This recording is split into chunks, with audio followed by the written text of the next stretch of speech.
Um, sorry, I'm filming on my phone because I don't have a budget at all. But I don't know. I don't like the whole YouTube thing. Like, or I guess it's hard to explain, but as a neurodivergent woman, I don't like to be perceived by people. Um, I don't like to feel like people are watching me or judging me. But I just wanted to like make this like off the cuff video to see if anyone would resonate with what I'm trying to say. But I think it's a conversation that needs to be had, because I want to make my channel a fun place. I want to make like fun music theater edits, fun videos. But in order to do that, I feel like we need to address sort of like, it's not a good expression, but address what's sort of like unspoken about music theater. And I'm trying to remember, I don't remember the name of her channel. Let me see. Like, it's a channel I really like.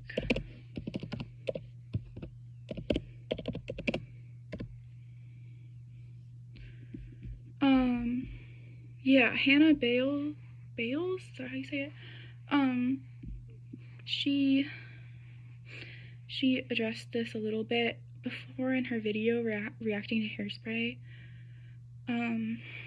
But I think, and I also just saw Wicked, the part 1 for my birthday last month.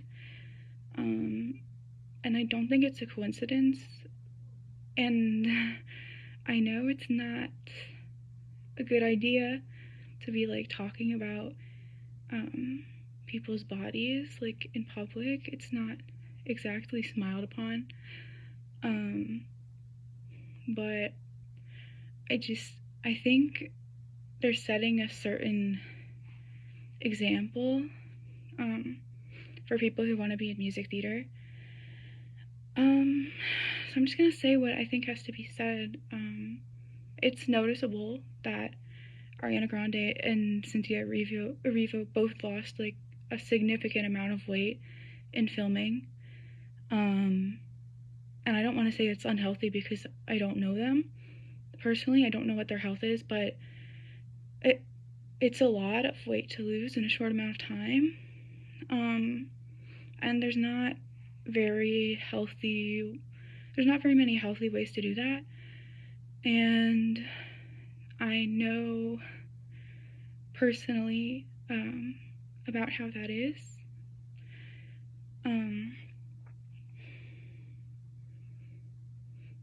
I guess I just wanted to say, like, the reason I wanted to make this video is because I wanted to post a video of me singing, but I like saw how I looked in it and I didn't like it. And there's a reason for that. I think we need to see more diversity in music theater. I think we need to see more body diversity, especially because like I liked Wicked as a film.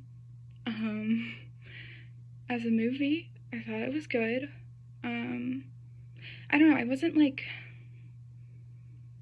I didn't know if it was amazing. It was like what I expected. I guess like I set my expectations kind of high and it met those expectations. So I would say it's like a solid A movie.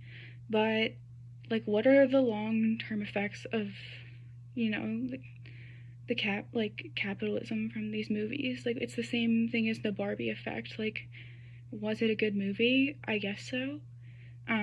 It's spreading a feminist message, so that's good, but think about like all the waste that's coming from, like the Wicked mac and cheese.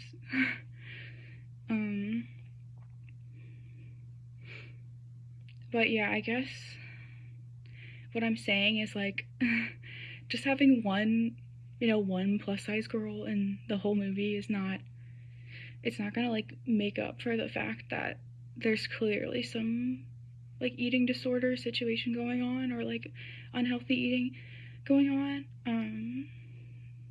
And, I'm a grown woman, but I still notice these things. But I'm just thinking about, like, all the young kids that are going to see this movie, and, like, kids are smart, like, they can pick up on that type of stuff. So I don't really know if there's anything I can do, but I wish we could do something about it. I wish there was something we could do to change it, because it's like Hannah Bale said on her channel that, like, she was reacting to the Illegal Heathers video, I think, and the girl that they picked to be Martha Dunstock was, like, the same size as her, like, maybe, like, a size 12, which is, like, not representative of that character or what that character is supposed to be. And it's the same thing with Tracy Turnblad. Like, people will be picking, like, mid-sized people to play that character, when that's clearly not what that character is supposed to represent. And it's just, I don't know, like, I understand it's, like, physically demanding, like, you gotta be able to sing, dance, and act all at the same time. Like, that is a lot of work, I understand that.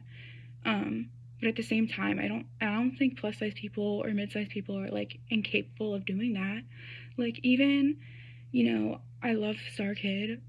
I'm a big Star Kid fan, but even Star Kid people, like, if you watch Twisted, they're, like, all fucking jacked. Like I need their workout routine. Like, I don't understand. Like, it's not like they're dancing that much. So I just know, as, like, someone who struggled with disordered eating, and that's another thing, like, a lot of neurodivergent people do, a lot of neurodivergent women. I just think something needs to change. I just don't think that they're setting a good example. And I feel like people don't want to talk about it because they're like, oh, well, music theater is, like, a really open space, a really welcoming space, holding space for defying gravity. But I don't think that it is that much. Like, honestly, a lot of the times, like, theater kids can be, like, really mean. Like, I got bullied out of, like, theater groups in high school, so I didn't want to do it for a long time. So I just think it's a little hypocritical for theater to be like, oh, we're this, like, accepting space, like, we accept, like, all these LGBTQ plus IA type things, we accept, like, color diversity and things like that, but then at the same time be, like, promoting, like, eating disorders. And I don't want to say, like, I don't know what mental state, Ariana Grande is in, or Cynthia Erivo, and it's very demanding to be a woman in general. I mean, especially in Hollywood, it's probably really bad. But I don't know. I think it's a problem. I don't know. I don't know what we should do. But it's a noticeable problem.